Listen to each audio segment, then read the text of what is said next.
everybody copied me. A good friend of mine, he copied me exactly. I can go down the whole list.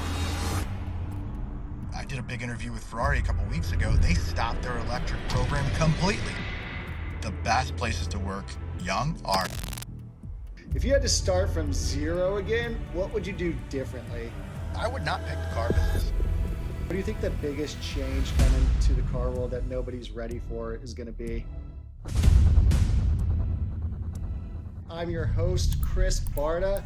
My guest today is the legendary Danny Baker from Marshall Goldman. He's got his own shop as well. He also has a crazy car collection. He's also a crazy car driver. So we're excited he's here. Danny, thanks for joining me, my man. Chris, that is a great introduction. I hope you use Chat GPT to like come up with all that fake stuff Actually, that isn't real and I used made my up. But I used my brain on that one. It's still a small thing, but it's still around. But Danny, dude, I love what Marshall Goldman's doing. I've always liked your career. It's been really fun to watch. You're one of the few guys that's actually most of the people in the car business fell into the car business because they couldn't find a job. You are actually a car guy. What's your backstory, man? yeah, fortunately or unfortunately, it's what I wanted to do as a kid. I'm in the business because I want to be, not because every other industry fired me first, which is how a lot of other guys fall into it, unfortunately. But yeah, I mean, good times and bad times in the car business. It's been very good to me. Just what I always wanted to do. Started selling cars at 14, small town, Chevy dealership, after school, on the nights and weekends, high school, all that. Got my dealer's license at 18 and then went to college at Mizzou in Columbia, Missouri, and ended up working at the Mercedes store there during college. Honestly, because I wanted to. It was a lot of fun. I learned a lot, scheduled classes at night in the business school and work during the day. And it was crazy. It was not by design. I don't think many people would go back and say, hey, this is the path I want to take, but it's the path I took. And, it was good. Worked with Lamborghini out of college for several years, kind of recruited by a dealer group. They moved me around a bit, three different Lamborghini stores in about 5 years, and then started my own business. It's called Exotic Motors Midwest, just big independent in St. Louis, Missouri. I mean, we started small in an airplane hangar, like a lot of others, and then grew to a retail facility of about 10,000 square feet.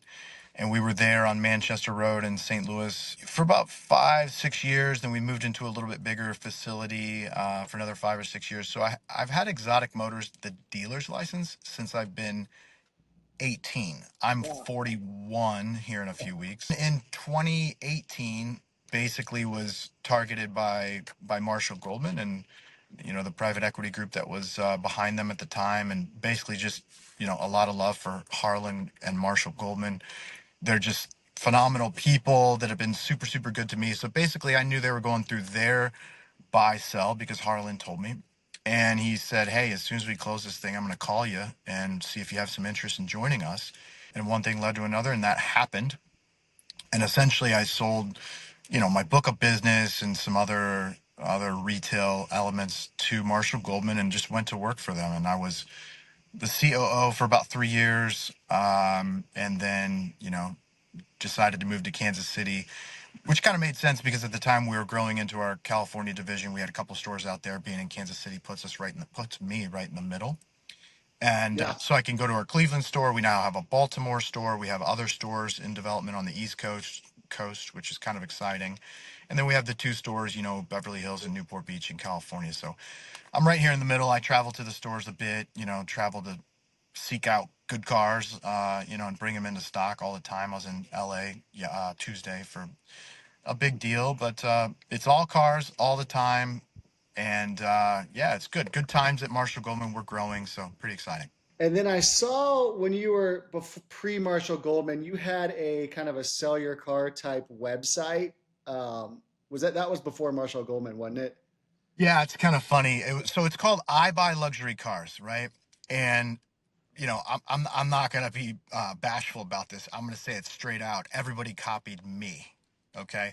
Um, I Buy Luxury Cars was first. We started in 2015. I came up with the concept, and it's a simple concept, right? It's a website that you can market, whether that's on social media or Google, PPC, SEO, etc. You drive traffic to the website, people submit their car, and then we provide an offer. And so everybody's ripped it off, right? We Buy Exotics, Chaz Glub, great, good friend of mine. He was involved with me early on. He wanted to separate and do his own thing. I bought him out. He started We Buy Exotics. He copied me exactly. Donnie Gath and the whole I Lose, so they copied me. I can go down the whole list, but I started it first. I don't care what anybody says, I can prove it. But here's the deal, it's a simple concept that anybody could come up with. The difference is we have a really, really tight process, basically 4 or 5 steps to purchase a car. We have some pretty creative things to keep us safe, right? Everybody wants to try and screw over a car dealer and scam us on a wire and all these things. Steal, transport theft right now is crazy. But we're not perfect, but we've done pretty well with it, and it's a good concept to drive traffic to us, to drive people that are selling their car to us. So we can actually pay more than you might get on trade-in at a local dealership. The other big thing that we kind of discovered, or I kind of at least thought, and then had a hypothesis that would happen, is there's so many people that are just selling their car, right? They're not trading in. They don't want a second car. They're just selling their car for whatever reason, lifestyle changes, things like that. And there wasn't really a lot of good options for those customers that just simply want to liquidate and not Yep. replace. It was always kind of like trade in, trade up, but not just stop, Yep. right? Some people just Yep. want to stop. They want to get rid of what they have and not replace. So I think we're a super, super good alternative option for that. And I think that's what Marshall Goldman was attracted to the most, was that sourcing platform, if you will. So they bought that from me. And then here we are, 6, 7 years later. That's the division of the business that I run for them. I buy luxury cars, powered by Marshall Goldman. Uh, Simple concept. If you got a car, you're done with it. We'll buy it from you. We'll pick it up. We'll pay the transport. We'll FedEx the money back and forth, and paperwork. It's easy. Now we can do most of the stuff on, electronic signature. So that's I Buy Luxury Cars. Yeah, for the longest time, all the dealers, and it's a natural instinct, is you're trying to push the inventory you have. So all the marketing was, hey, we come to Tactical Fleet, we got all these cars for sale. And then I would sit there, and 9 of the 10 phone calls were like, hey man, because they see we have, the capital to buy cars. So they just want to call and, hey, do you want to buy this Lamborghini? Hey, you want to buy this Wraith? Hey, and it was 9 calls till I got to the one that actually had a piece, was like interested in something I had for sale. So it's a really clever backwards track into new business. And you're right, dude. They don't want to trade it in. They just need to get rid of it as soon as possible, and they want the biggest number they can get. And I know Marshall Goldman hits the car like that, and their number is super strong. So if you ever do need a bid, hit up Marshall Goldman, because they will buy your car. And you guys have a little different model there too. You're not tempted to, move stuff in 90 days. If you got good inventory, Marshall Goldman will hang on to it for a year until it sells, I've noticed. And what was the draw to Baltimore? Just curious. Yeah, I mean, everything you said there is true, and for many different reasons. But to go to the Baltimore point, so I need to be a little sensitive on what I say and don't say, because we just went through another buy sell. But the short version, the public version, is that Harlan Goldman bought back into the business as 50% owner. So the Goldman family now has 50% of the business. And then the Magden family, Harley and Aaron Magden, just awesome guys as well, super smart, very accomplished business guys in other industries. They bought the other 50%. And so that deal closed in the spring. And they had a dealership in Baltimore. They're from there. And it was called Magden Motors. And, it's super simple. It's exactly what you think. We just rebranded it Marshall Cool. Goldman, added, made it a fourth store, and we're going to grow from there. With you've been around just as long as I have, and the sell us your car thing was your idea, and now everyone does it. What do you think's coming next for the car business? What do you see changing in this space? Well, I think it's fun to watch these auctions, these different platforms. I mean, Bring a Trailer's had tremendous success. I have just an enormous amount of respect for those guys because, in my opinion, they did it first. They're kind of like the iBuy of luxury cars, of the auction platform. Everybody copied them, but they did such a good job, right? And I still think they do such a good job. So I think the auction platform is really good. Now, it actually hurts our business, right? Because prior to the auction platform, customers were forced to sell to a dealer or to a wholesaler, kind of like me, right? Now they have immediate access to a retail market nationwide. And I think for a lot of people, that makes a lot of sense. Some cars it doesn't. The more dime a dozen, the more normal, a Range Rover, a G63, that doesn't make sense on Bring a Trailer, right? It makes sense to sell that to me or to a Mercedes dealer or another wholesaler. Um, but like the really unique stuff does great on Bring a Trailer. Cars and Bids, I think they do a good job too, and there's a couple other platforms. But I think that's kind of the future. I worry that that space gets saturated with other people trying to pretend to be Bring a Trailer. They're not going Yeah. to. They're Bring a Trailer so far out ahead of everybody, in my opinion. But the other thing I think Bring a Trailer did an amazing job with that I'm seeing other companies do a good job with, like Somo, Sotheby's Motorsport, they're doing a great job with this, is the daily email. And I use this example. Chris, I probably mentioned this to you before, but it's like I call it the purple BMW M3 example. It's like they send that email every morning, and so many people, car guys and not car guys, religiously look at that email and see the new cars that pop on every day, Yep. right? And what I love about Bring a Trailer and what they did that nobody else has really done is it's like the guy having coffee sees a purple BMW M3 and E30, whatever. And he didn't maybe wake up thinking, I gotta have a purple BMW, or didn't go to sleep the night before, didn't think about it the week before, the month before that. But he saw that car, it captivated him, caught his attention, and then he clicks on the link and he reads through and he just starts to slowly fall in love with the car emotionally, right? And then 7 days later, there's a bidding war, he overpays for it, it is what it is, and comes home. Well, the beautiful thing about that is Bring a Trailer created the demand. They put the car in front of somebody that didn't even know they wanted it.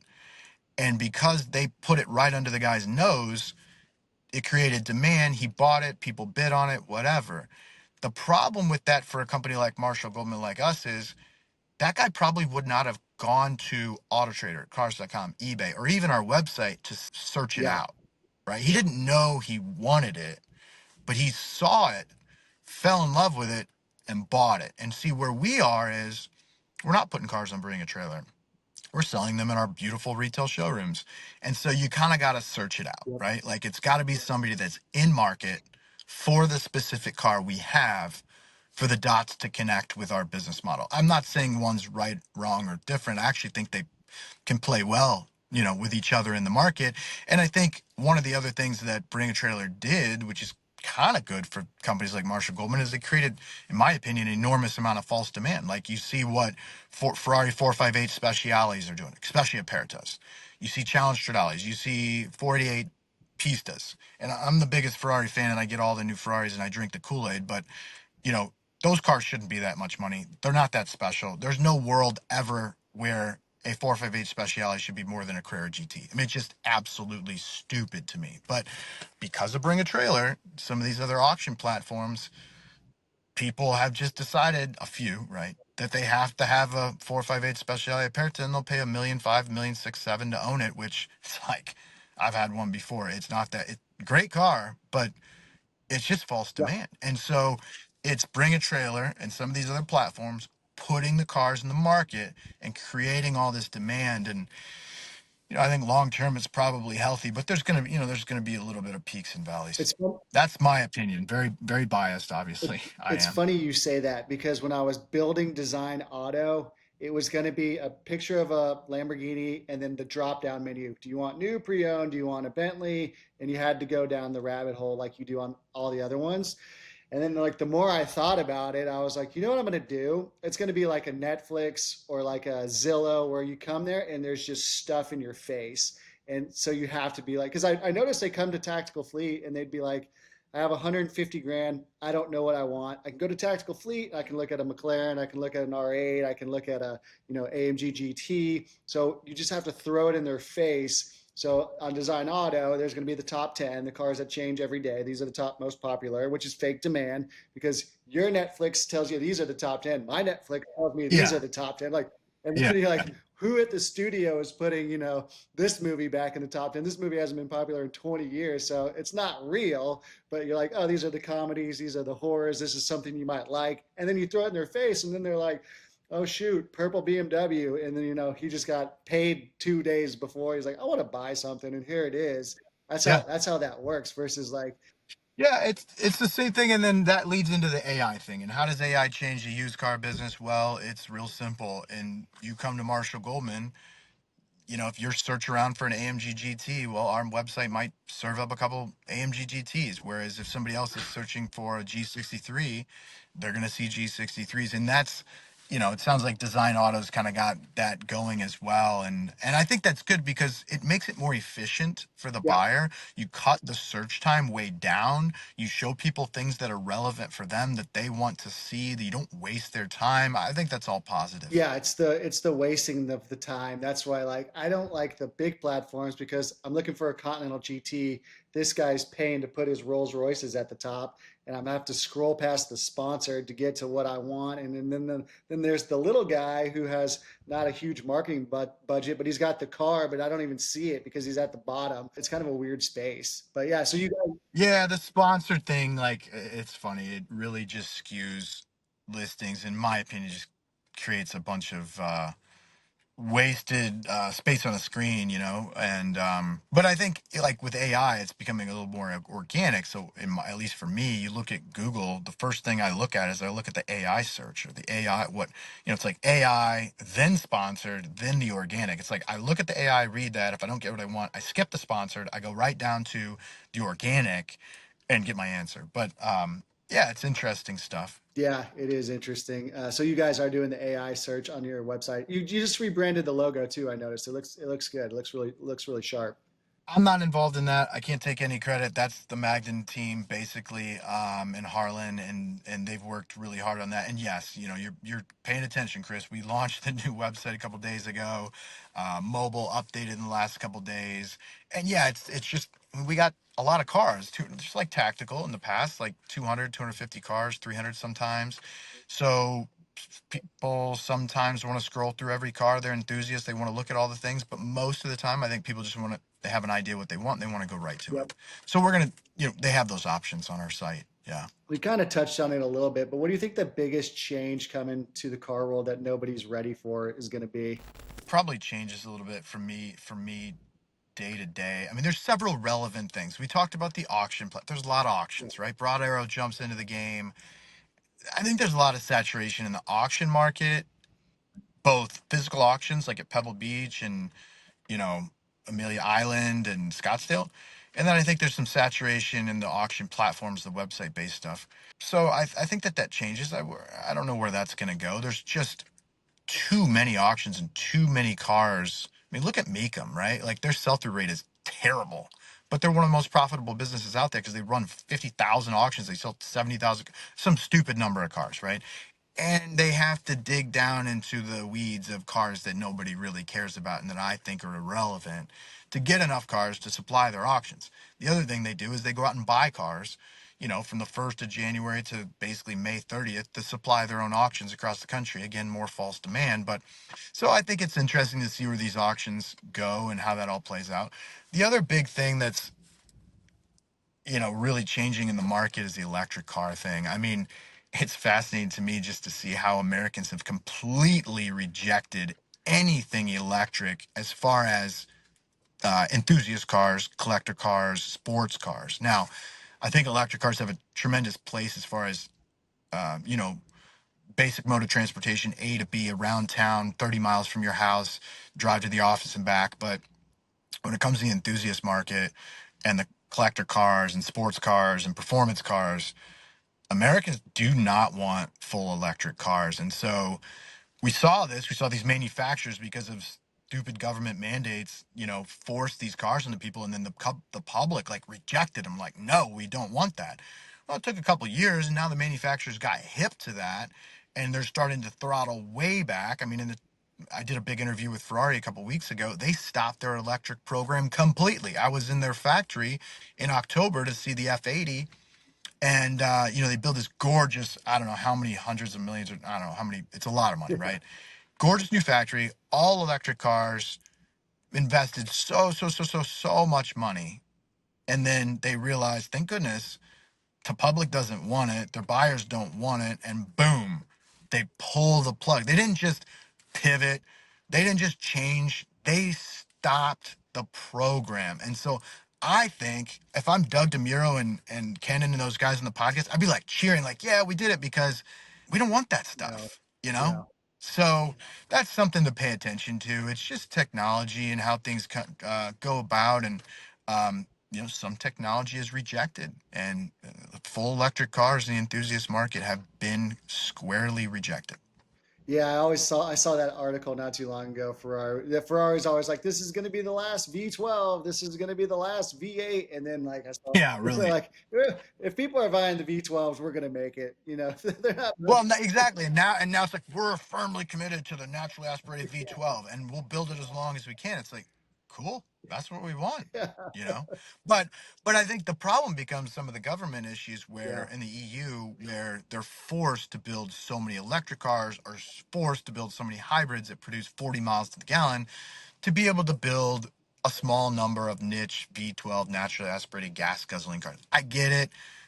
I'm glad I'm not in their shoes. There's a matrix they have to live and play within and make sense of, and it's not easy. So you've had a really cool career. You kind of started when you were young, and you've gone all the way to the top, and you had some innovations along the way with the sell your car thing, and then this great relationship with Marshall Goldman helping that. Those guys are taking over the whole country quickly, I've noticed, which is awesome. I'm glad someone's doing it. If you had to start from zero again, what would you do differently You mean in the car business or in life? in life? Oh, I would not pick the car business. It'd be the last business I would pick. Yeah, I would. I got into the car business because I like cars, and I got advice at a very very young age that there's money in everything. Do what you love and learn how to make money with it.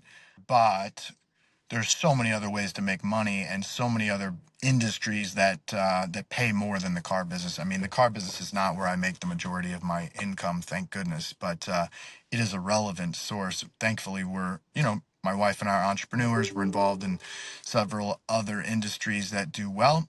Cool. But maybe it took the car business to get it going. There's just a lot of different paths. I mean, if you want to be in the car business, we're going to speak within those parameters. First thing I think anybody should do is get experience in a franchise dealership, not an independent, not a Ferrari or Lamborghini dealership. The best places to work young are Toyota dealerships, Ford dealerships, even Kia, dealerships that have tremendous sales training for green salespeople, tremendous structure in terms of you know sales department, finance department, parts department, F&I, service, all these things. Because if you can really understand how a car dealership functions, not an independent, not a used car dealership, but a proper large scale franchise dealership, and you understand all the departments and how they function together and how they're made most efficient, that's value, right? And you can earn a really nice salary managing those dealerships or dealerships like that long term. I have a degree from the College of Automotive Management in Orange County, California, in dealership management, in F&I. Those were just like bare minimums to kind of learn, get in the door. And that's one of the big things they preach there is get experience in a franchise store. And from there, you can go a lot of places. Agreed. Yeah, it's all about the sales. They don't independent. They kind of throw you out there. You got to figure it out. The old Yeah, it's not a good place to learn. It's a good place to make money, right? Independence is a great place to make money, but it's not a good place to learn. And I think a lot of people go about it backwards. They can't get in the door with a franchise dealership for whatever reason, and then they go to an independent because that's all they have access to, or that's what they think is good for them, but they don't learn how to sell, right? You got to learn the ABCs of selling, and you got to learn the basics and steps to the sale and all that kind of stuff. That's just the bare minimum stuff in any type of sales, whether that's medical devices, cars, houses, clothes, it doesn't matter.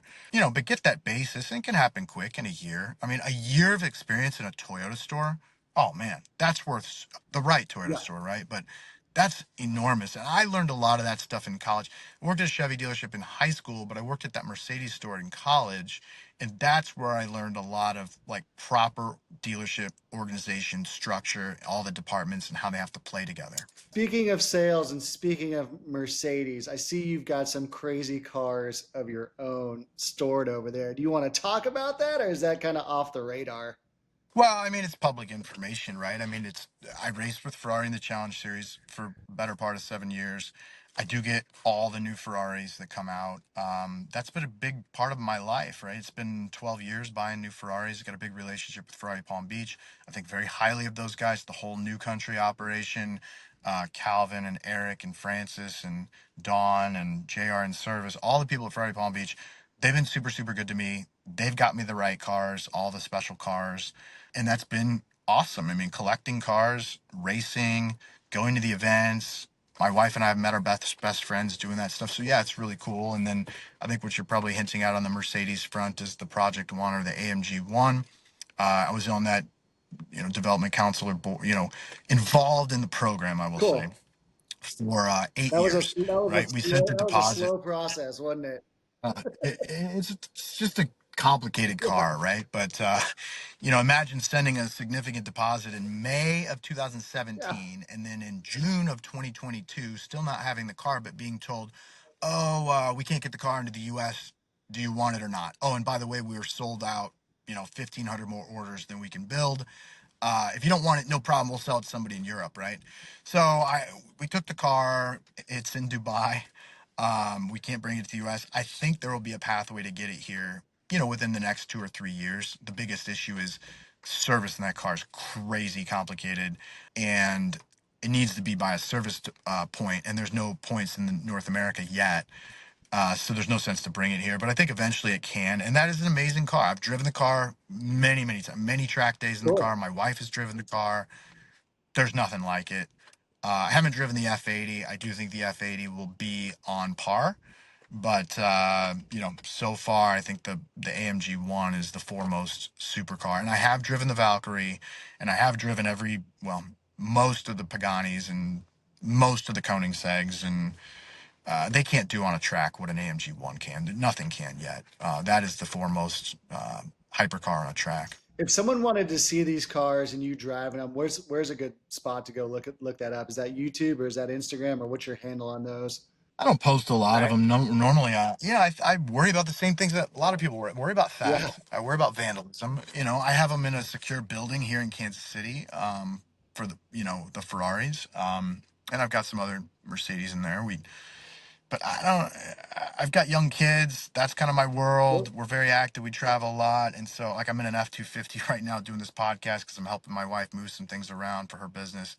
I've got a Ford Bronco Raptor. I've got a couple Mercedes station wagons. I use those. I drive those. I have a 12 cylinder in my garage at the house, and I'm building a new building to keep my collection. And I've got a guy that's going to be working and selling there with my Exotic Motors dealer's license, and so that'll be open to the public. Cool. It's in Martin City, in a little area of Kansas City. So yeah, eventually within the next 6 months, I'll have them all in one building for the most part, and you know, people can see them. Like to have that as an invite Sure. only Yeah. situation, but state of Missouri makes me sort of be open on maintaining a dealer's license. You- But yeah, I have car. People enjoy cars in different ways, and I truly enjoy the process of ordering, specing, customization, Ferrari tailor-made program, all that stuff. Again, hate me for it. I don't care. I drink the Kool-Aid. Ferrari's been good to me. I think they're the most magical brand in existence, and happy to have fun with it. Yeah, their Kool-Aid is good. That's the one brand that like I don't care what you people say about them. It's the best car, man, and you don't have to explain it. And it doesn't break, and it doesn't lose value, and they're pretty cars, and there's no you can't beat a Ferrari.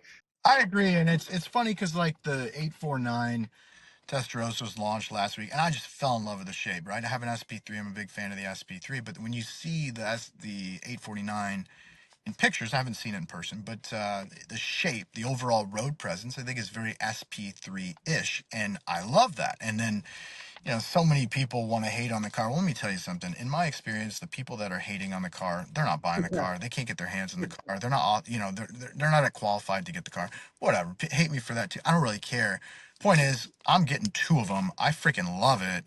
And I think it's going to be a big success. Maybe I'm wrong, but I think it's going to be a big success. And I think it's going to be one of the cars that actually helps the SF90 market because I think it's such a departure. I think the two will play very well in the Oh, market together. yeah. I think the SF90 is much more refined, sophisticated, curvaceous, and elegant. And I think the 849 Testarossa is very raw, very aggressive, very extreme, and so different from the SF90 that I actually think they play well nicely together in the market. One or the other or both. And I have multiple SF90s I'm keeping, and we'll have the 849. Very excited about that car. I think it's gonna be killer. That's awesome, man. That's a crazy collection. If someone wanted to follow you, what's the best way to do it? Instagram? Yeah, Danny K Baker at Danny K Baker on Instagram. I don't post a All lot, right. but I don't know. Maybe I should. It's try and keep a few things private. I have a couple things in there from the past, and I don't know. Maybe I'll put things on in the future. We'll If see. someone wanted to get a buy bid from Marshall, what's the best way to do that? Just online or? That's super easy. I mean, obviously our website at Marshall Goldman is simply that, marshallgoldman.com. And then the division I run is called I Buy Luxury Cars, and our website for that is super short and easy. It's ibuylc.com. It's literally the letter I, the word B, buy, B-U-Y, LC.com, 5 letters, six. And it's so super short and easy, ibuylc.com. You can go there, quick information on your car, year, make, model, VIN, bonus points, always for pictures. And I try and provide a cash offer with quick, like within 5 minutes. I mean, 20 minutes would be like a long time. And then for our website, the sell your car option on the website or value your trade or whatever, that goes to me at least most of the time, unless it's very clear that you're trading and you want to buy something we have, then it will go to one of our sales guys, and then that'll go to a manager, and they'll work to get the trade bid, and I might be involved in that. But you know, the big thing with Marshall Goldman is we've been around the longest. We're bigger than everybody else. We've been around longer than everybody else since 1978. We're well capitalized, and if you're selling a car, I think we provide a really, really nice option, especially if it's something unique. Any limited series Porsche, Ferrari, Lamborghini. We're also buying stuff the other guys aren't buying. We're buying Aston Martins. We typically have one of the largest Aston Martin supplies of pre-owned cars in the world. Same thing with Rolls Royce. Same thing with Bentley. And not a lot of dealers buy those cars at all, right? But we will. In addition to all the hot stuff that Marshall Goldman's known for the last better part of 50 years. We're very diverse. We like to say we have the bases covered from A to Z, and some dealers specialize in more only modern exotics or only 80s funky cars, right? We have a little bit of all of them, and a little bit of the daily driver G wagons and Range Rovers and all that kind of stuff, Urises. But that's us. That's how we do it, and it's worked for a long time. Danny, I appreciate your time, man. That was fun. Yeah, if you ever need a bid on anything, Marshall Goldman is super responsive and super competitive. I've found that, and they'll take a swing at just about anything. But that's our time on Design Auto Live. Danny Baker, the king of the Midwest, Marshall Goldman, car collection extraordinaire. Thanks for joining us.